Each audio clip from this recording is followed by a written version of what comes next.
I'm going to do a 2-second explanation.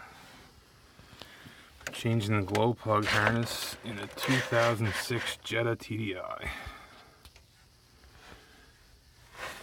This is where the harness wires tie into it. You follow those, and most other videos show you coming up this way. If you look at the main harness, there's nothing in there that's attached to it.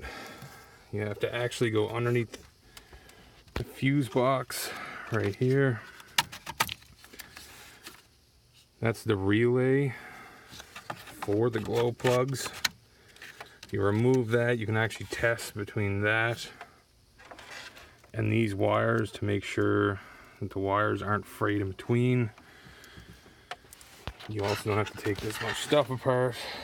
If you follow this down into here, this switch here, or this connector, comes in off of that wiring harness from below, ties into here, comes up from the harness below, ties in, comes back along, and traces into this.